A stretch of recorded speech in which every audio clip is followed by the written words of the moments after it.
सीखे की क्लास में आज हम आपको बताने जा रहे हैं सिद्धि योग और मृत्यु योग जो किस प्रकार से बनते हैं उसके बारे में विस्तृत चर्चा करने जा रहे हैं। तो सबसे पहले हम कुछ पूर्व जानकारी रखना आवश्यक होता है उसके बारे में। उसके पश्चात हम सिद्धि योग और मृत्यु योग के बारे में आपको बताएंगे। हिंदुओं के 12 महीने होते हैं। जो होता है सबसे पहला चैत्र का महीना, जिसमें संवत नया संवत प्रारंभ माना जाता है और ये चैत्र शुक्ल की प्रतिपदा से प्रारंभ होता है। इस प्रकार से उसके पहले 12 महीनों के नाम आपको बताएं। सबसे पहला महीना चैत्र का, दूसरा महीना बैसाख का, तीसरा ज्येष्ठ का, चौथा आषाढ़ का, पांचवा श्रावण का, छठा भाद्रपद का, सातवां आश्विन मास, आठवां कार्तिक का मास, फिर नौवां आपके मार्गशीर्ष और 10वां पौष का, 11वां माघ का या मघा जो बोले, और 12वां फाल्गुन का महीना होता है। पुनः फिर चैत्र का महीना। हमारा जो संवत होता है चैत्र के महीने की शुक्ल पक्ष प्रतिपदा से होता है। तो 15 तिथि तो इसकी आपका आधा पक्ष यानी शुक्ल पक्ष तो प्रारंभ में आएगा और आधा शुक्ल पक्ष के बाद में जो कृष्ण पक्ष का बचेगा वो फाल्गुन के महीने के बाद में आएगा। उसके पश्चात पुनः ये नया संवत शुरू होगा और इस क्रम से हमारे संवत शुरू होते हैं। अब संवत चैत्र की शुक्ल पक्ष की प्रतिपदा से तिथि से प्रारंभ होता है। ये वर्ष में 2 बार नवरात्र आते हैं। एक होता है चैत्र के नवरात्रे, जिसमें नवमी को रामनवमी आती है। भगवान राम का जन्म जिस दिन रामनवमी को हुआ वो मनाया जाता है। और दूसरे नवरात्र आते हैं अश्विन मास में, जो उसमें दशहरा, दशमी के तिथि के रोज दशहरा होता है, जिस दिन रावण का वध किया था राम ने। इस प्रकार से दोनों ही नवरात्र आपने उससे राम जी के उससे जुड़े हुए हैं। एक में जन्म और एक में रावण का वध जो है। अब आपको बताएं, अयन में 2 अयन होते हैं। एक उत्तरायण होता है और एक दक्षिणायन होता है। 6 महीने सूर्य उत्तरायण में रहते हैं, 6 महीने सूर्य दक्षिणायन में रहते हैं। ये उत्तरायण कब से प्रारंभ होता है और दक्षिणायन कब होता है उसके बारे में थोड़ी सी आपको पहले जानकारी दे दें। सूर्य प्रत्येक राशि में 1 महीने रहते हैं और वो इस तरह से 12 राशियों को 12 महीनों में पार करके पुनः उसी दिन वापस उसी राशि में आ जाते हैं। यानी अब हम इसको यूं समझिए तो उत्तरायण में भी 2 प्रकार का मत प्रचलित है। एक तो सायन मत, जो कि पाश्चात्य ज्योतिषी उसको ग्रहण करते हैं या पाश्चात्य लोग इसको ज्यादा ग्रहण करते हैं। हम भारतीय निर्यन ज्योतिष के आधार पे गणना करते हैं और उसी को मानते हैं। सायन में लगभग 20-25 से दिन पहले और सायन प्रारंभ हो जाता है। हमारे यहाँ वो जो 25 दिन बाद में, वो उसका कारण आइनांश का डिफरेंस की गणना के कारण होता है। तो आइए 22 दिसंबर को सूर्य मकर राशि में साइन के अनुसार बताने जा रहा हूं मैं। पहले सूर्य साइन के अनुसार 22 दिसंबर को मकर राशि में सूर्य आ जाते हैं और वहीं से अपना उत्तरायण प्रारंभ हो जाता है। अब ये 6 महीने आपके जो चलेंगे वो उत्तर की तरफ चलेंगे और तब तक ये उत्तरायण कहलाएगा। जब सूर्य कर्क राशि में होते हैं यानी प्रवेश कर लेते हैं, यानी ये 22 जून को साइन के अनुसार प्रवेश कर लेते हैं। इस दिन सबसे बड़ा दिन होता है और सबसे छोटी रात होती है। और जब ये उत्तरायण की तरफ प्रारंभ होते हैं उस दिन सबसे छोटा दिन होता है, सबसे बड़ी रात होती है। ये हुए साइन के अनुसार। अब दो स्थिति ऐसी आती है जब दिन और रात बराबर होते हैं, वो साइन के अनुसार जो आपके होंगे जब सूर्य मेष राशि में यानी कि आपके मार्च में जब आते हैं, यानी कि लगभग 21 से 23 मार्च के आसपास जब ये मेष राशि में प्रारंभ कर जाते हैं, ये साइन के अनुसार बताए जा रहे हैं आपको। अब निर्णय के अनुसार फिर आपको बताएंगे कौन सी राशि में कब प्रवेश करते हैं। तो जब 22-23 मार्च के आसपास सूर्य मेष राशि में आ जाते हैं, तब दिन और रात आपके बराबर होते हैं। इसी प्रकार से जब तुला राशि में जब सूर्य होते हैं, ये आपके होंगे सितंबर में, यानी कि वही 22-23 सितंबर के आसपास, तब ये आपके वहां भी दिन और रात बराबर होंगे। ये तो बात रही हमारे साइन के अनुसार। अब हमारा समझे उत्तरायण और दक्षिणायन को हमारे भारतीयों के अनुसार उस पर समझने की जरूरत है। तो उसके लिए आइए पहले 14 जनवरी को हमारे यहाँ मकर राशि में सूर्य का प्रवेश मानते हैं और उसके कारण ही उत्तरायण में सूर्य का प्रारंभ मानते हैं। और ये आपके जब 14 जनवरी से 16 जुलाई तक, यानी कि कर्क राशि में प्रवेश करने के पहले मिथुन राशि के तक ये आपके उत्तरायण में होते हैं। और जैसे ही कर्क राशि में प्रवेश करेंगे ये 16 जुलाई को, और जब तक वापस मकर राशि में प्रवेश करने का समय आपका दक्षिणायन का समय रहेगा। तो जैसे मान लीजिए अभी दिसंबर का महीना आने वाला है, तो उसके अनुसार साइन के अनुसार 22 दिसंबर को मकर में कर जाएंगे और 14-15 जनवरी को सूर्य हमारे यहाँ मकर राशि में प्रवेश करेंगे 2023 में, तब उत्तरायण प्रारंभ होगा। ये उत्तरायण और दक्षिणायन इस तरह से वो है आपकी, यानी कि ये दक्षिण से जब उत्तर की तरफ मुड़ना शुरू कर दे तो ये उत्तरायण होगा, और जब उत्तर से ये दक्षिण की तरफ मुंह कर दे तो ये आपका दक्षिणायन होगा। इसको समझने के बाद में अब आइए, एक मास में 2 पक्ष होते हैं हिंदुओं के अनुसार, हिंदू रीति के अनुसार। एक होता है शुक्ल पक्ष और एक होता है कृष्ण पक्ष।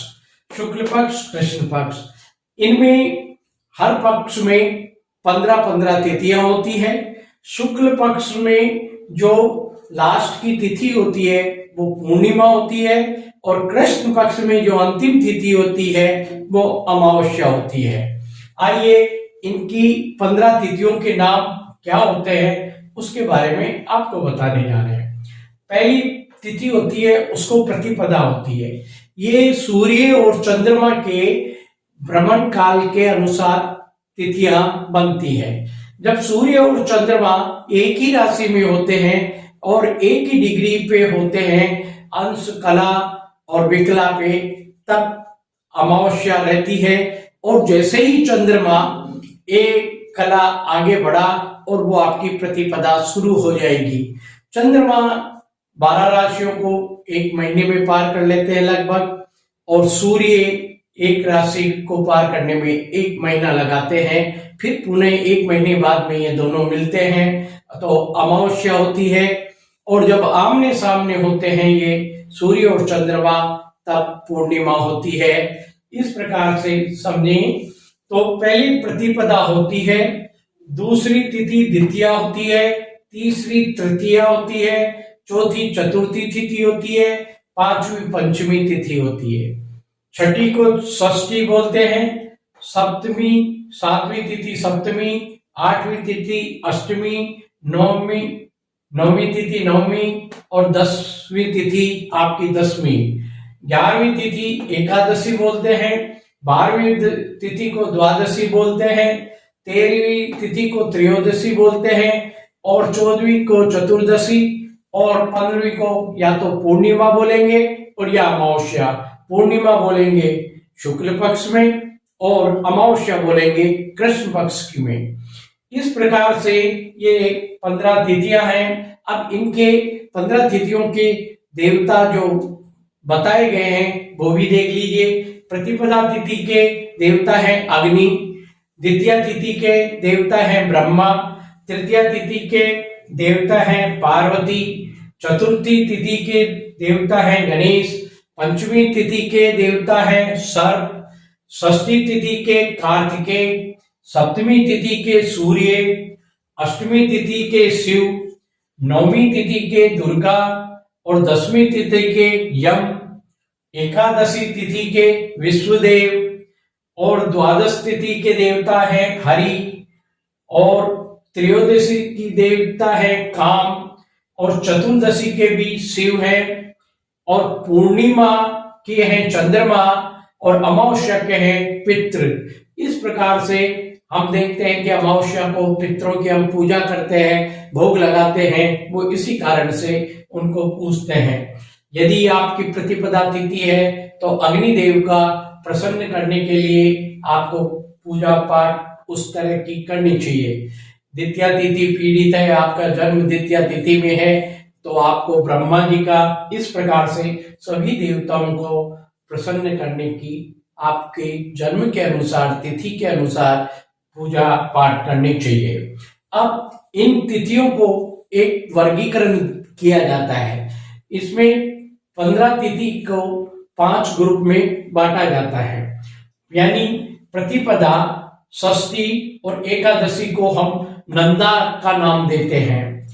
द्वितीय, सप्तमी और द्वादशी को हम भद्रा का नाम देते हैं। तृतीय, अष्टमी और त्रयोदशी को जया तिथि का नाम देंगे।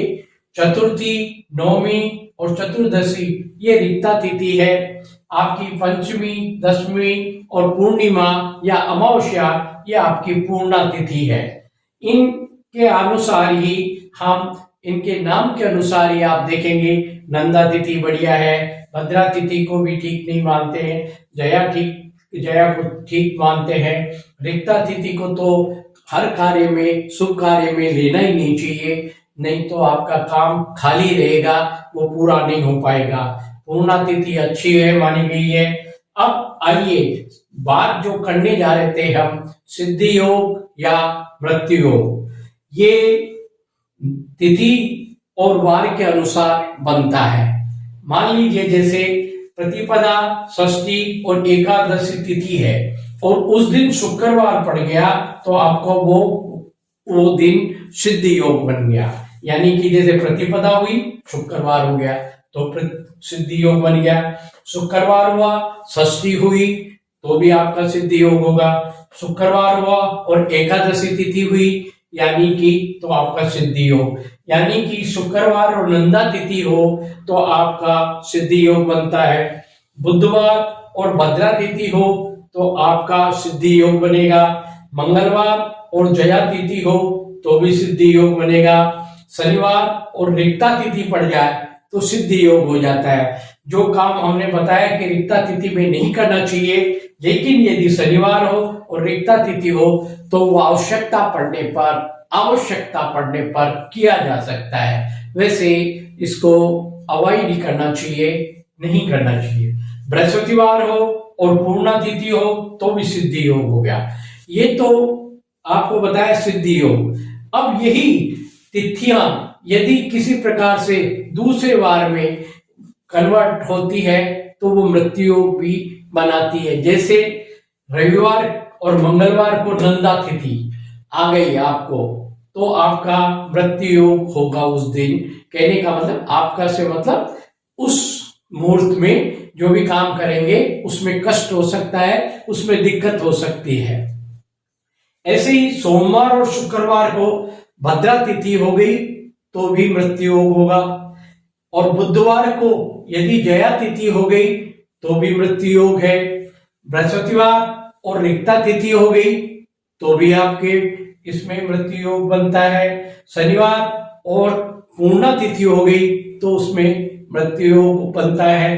तो ऐसे में जैसे यात्राएं करना उसमें निषेध करना चाहिए, क्योंकि जब यात्राएं करेंगे तो आपको कष्ट हो सकता है उसमें। क्योंकि ये जो वार और तिथि से जो योग बन रहा है वो मृत्यु योग का निर्धारण बता रहा है, तो इसमें हमें बचना चाहिए। वैसे तो सभी शुभ कार्य में इसको अवॉइड करने का या नहीं करने का बताया गया है, उसी करना चाहिए। इस प्रकार से हमने देखा कि जैसे नंदा तिथि शुक्रवार को पड़ गई तो आपकी सिद्धि योग बना रही है, और वही नंदा तिथि रविवार और मंगलवार को हो गई तो आपके मृत्यु योग बना रही है। तो आपको अभी आज बताया हमने सिद्धि योग या मृत्यु योग तिथि और वार के अनुसार बनेंगे, इसके बारे में चर्चा की है।